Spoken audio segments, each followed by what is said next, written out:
BJP হাঙ্কর হাবানগ BJP Dalai হাঙ্কর কমিটিनि लुवाजि मुंबाय कक्तमा थुमनायरुनि पान्दा खलायलायखा तेया कक्तमा थुमनायरुनि पान्दाव तंग गोजाम एमपी ते ताबगनि त्रिपुरा प्रदेश कमिटिनि आदं रेवती त्रिपुरा जनजाति मोर्चा प्रदेश कास्को परिमल देवबर्मा बीजेपी दलाई हांकर कमिटिनि जेनेरेल सेक्रेटारि आशीष भट्टाचार्य गोपाल सूत्रधर खबै जुदा जुदा आदंग कक्तमा थुमनाय रकनि पान्दा खलायै गोजाम एमपी रेवती त्रिपुरा शाखा सीपीआईएम बदलनि पलिटिकल ब्यूरोनि गोजाम आदं मानिक सरकार माओवादी रकनो लगेरिवै जे कक सालांखा आकक रकनो चाजिग्यांगै सेजामुं फुनुका गोजाम एमपी रेवती त्रिपुरा ब शाखा बीजेपी बदल हास्ते तै हाकोतर तंकसांनि कक पेरै हामकारनि सामुं खलायतंगो आरनि बिसिंग गोजाम मन्त्रि अक्रा मानिक सरकार माओवादी रकनि अंगै कक शाखा तै आ कक सामानि बिसिंतै सीपीआईएम बदल रक हास्ते हाकोतर माओवादी रकनि सामुं हमुंग्र खलायनानि चाइतुबि तंलायखा आबोबाय हास्तेअ तंकसां देराय तंखा तै बीजेपी हापांनि मुं बहायनो हामियांगै तंखा हनै खुक खेंखा गोजाम एमपी रेवती त्रिपुरा तै बीजेपी हापांनो मुं हामिया मुं सित्रा खलायनानि बागै चाइतुबि तंगो सीपीआईएम बदल हनैबो सेजावै कक नारखा असालो गोजाम एमपी रेवती त्रिपुरा ধন্যবাদ জানাই দৃষ্টি বেজা এই দুপুরবেলায় আমাদের আহ্বানে সাড়া দিয়ে আপনারা এসেছেন সকলেরই অনেক কাজ কিন্তু তারপরে আমাদের সময় দিয়েছেন তার জন্য ধন্যবাদ আমাদের আজকে আপনাদের ডাকার মূল যে উদ্দেশ্য সেটা হচ্ছে প্রাক্তন মুখ্যমন্ত্রী এবং উনি পলিট ব্যুরোর সদস্য মানিক সরকার মহোদয় সাম্প্রতিক ওনার পার্টির একটা অনুষ্ঠানে উনি মাওবাদীদের সম্পর্কে যে কথাগুলি বলেছেন সেই কথাগুলি প্রতিবাদ করার জন্য আমাদের বিজেপি প্রদেশের তরফ থেকে আজকে সারা ত্রিপুরা রাজ্যে আমাদের যে সাংগঠনিক 10টা জেলায় এরকম প্রেস মিট করে তার প্রতিবাদ জানানোর সিদ্ধান্ত গ্রহণ করা হয়েছে তার জন্যই আমি আজকে এখানে সবাইকে নিয়ে আমাদের ধলাই জেলায় আমাদের পার্টি কার্যালয়ে আমরা সমবেত হয়েছি আপনারা দেখেছেন প্রাক্তন মুখ্যমন্ত্রী উনি রাজ্যের একজন বরিষ্ঠ নেতৃত্ব দীর্ঘদিন ওনার রাজনৈতিক অভিজ্ঞতা আছে তাতে কোনো সন্দেহ নেই কিন্তু কথা হচ্ছে যেখানে উগ্রবাদী অথবা মাওবাদী তাদেরকে নিয়ে ওনার পার্টির যে অবস্থান এবং ওনার ব্যক্তিগত যে মতামত সেটা অবশ্যই নিন্দনীয় প্রতিবাদযোগ্য ও গণতান্ত্রিক বলে আমরা মনে করি ওনাদের এই সমস্ত বক্তব্য আখেরে আমাদের ভারতবর্ষে এবং এই রাজ্যেও উগ্রপন্থী কার্যকলাপ মাওবাদী কার্যকলাপ এই সমস্ত কার্যকলাপকে আরও উৎসাহিত করবে যেটা গণতন্ত্রের জন্য ঠিক না এবং ভারতবর্ষের জন্য ঠিক না আমরা তার জন্যই ওনার মতো একজন সিনিয়র নেতৃত্বের কাছ থেকে এরকম বক্তব্য দায়িত্বহীন বক্তব্য তার তীব্র নিন্দা এবং প্রতিবাদ আমরা জানাচ্ছি আপনারা জানেন যেহেতু সবাই সংবাদ মাধ্যমের সঙ্গে যুক্ত আপনারা এই পেশায় যুক্ত দীর্ঘদিন ধরে আমার থেকে আপনারা অনেকেই সিনিয়র আছেন পুরো দেশের খবরাখবর আপনারা রাখেন বিশ্বের খবর রাখেন আমাদের সরকার কেন্দ্রে নরেন্দ্র মোদীর নেতৃত্বে 2014 সালে যখন আমাদের সরকার প্রতিষ্ঠা হয় আমাদের দেশের সরকার এবং এই রাজ্যে 18তে আমাদের সরকার প্রতিষ্ঠার পরে আমাদের রাজ্য এবং কেন্দ্রীয় সরকারের স্পষ্ট বক্তব্য সেটা হচ্ছে উগ্রপন্থী কার্যকলাপ সংক্রান্ত যে কোনো বিষয়ে আমরা একদম জিরো টলারেন্স আমরা নীতি অ্যাপ্লাই করে আমরা কাজ করছি এর মধ্যে বলতে হয় আপনাদের যে এই কয়েকদিন আগে গত 22 এপ্রিল পেহেলগামে যেভাবে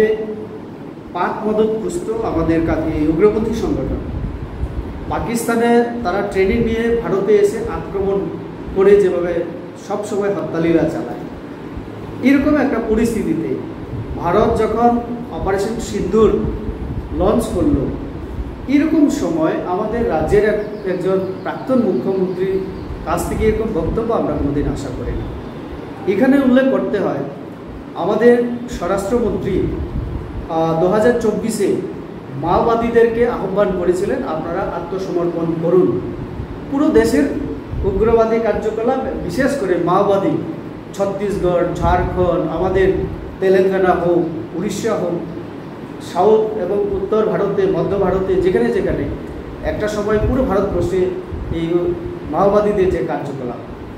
সেটাকে আমাদের সরকার আসার পরে, বিশেষ করে অমিত শাহজি স্বরাষ্ট্রমন্ত্রী হওয়ার পরে পরিষ্কার একটা ডেডলাইন তিনি দিয়েছেন 2026-এর মধ্যে যাতে আত্মসমর্পণ করে স্বাভাবিক জীবনযাত্রায় ফিরে আসে, কেন্দ্রীয় সরকারের পক্ষ থেকে বলা হয়েছিল। এবং সাম্প্রতিককালে কেশব রাও, যেটা উড়িষ্যা থেকে ছত্তিশগড়, ঝাড়খণ্ড বিভিন্ন এলাকায় খুন সন্ত্রাস এসব চালাতেন, সাধারণ নাগরিকদের উপরে, সামরিক বাহিনীদের উপরে, পুলিশের উপরে অতর্কিতে আক্রমণ করে জীবন হানি করতেন। এই ব্যক্তিকে যখন আমাদের সেনাবাহিনী, আমাদের পুলিশ জয়েন্ট অ্যাকশনে যখন এনকাউন্টারে মারা গেল, তখন আমাদের পলিট ব্যুরো এবং আমাদের পলিট ব্যুরোর সদস্য যারা নেতৃত্ব, তারা অন্য কথা বলছেন। যেখানে ভারত সরকারের সঙ্গে সহযোগিতা করার কথা, সেখানে তারা মাওবাদীদের উগ্রপন্থী কার্যকলাপকে উৎসাহবর্ধক এরকম অনেক মন্তব্য তারা করছেন। বলছেন মাওবাদীদের সঙ্গে আলোচনা করা উচিত ছিল, এভাবে হত্যা করা ঠিক হয়নি। তো আমি তাদের কাছে কয়েকটা প্রশ্ন করতে পারি যে ভারত সরকার আজকে থেকে না, 2014-এর পর থেকে নরেন্দ্র মোদী যেদিন থেকে প্রধানমন্ত্রী হলেন, একটা কথা পরিষ্কার বলেছিলেন, আভ্যন্তরীণ শান্তি শৃঙ্খলা রাখার জন্য দেশের মধ্যে আভ্যন্তরীণ যত উগ্রবাদী কার্যকলাপ যেমন আছে তাদেরকে যেমন সহ্য করা হবে না, তেমনি দেশের বাইরে প্রশিক্ষণ নিয়ে দেশে এসে অতর্কিতে যারা হামলা চালায় তাদেরকেও বরদাস্ত করা হবে না। তার মানে পরিষ্কার আমরা একটা অপশন দিয়েছিলাম, হয় আত্মসমর্পণ করে স্বাভাবিক জীবনে ফিরে আসো, না হলে তোমাদেরকে যেভাবে দমন করতে হবে সেভাবে সরকার চিন্তা ভাবনা করবে। পলিসি নিয়ে আমরা এগোচ্ছিলাম। আজকে 10-11 বছর চলছে আমাদের সরকার, কেন্দ্র সরকার, এবং আমাদের এই রাজ্যেও আমরা 7 বছর আজকে পেরিয়েছি। আমাদের এই রাজ্যের বেলায়ও আপনারা দেখেছেন, আমাদের প্রথম সরকার আসার পরে আমরা এই আমবাসাতে আমরা প্রায় 100 মানুষ শত এই পর্যন্ত এই 7 বছরে আমরা উগ্রপন্থীদেরকে স্বাভাবিক জীবনে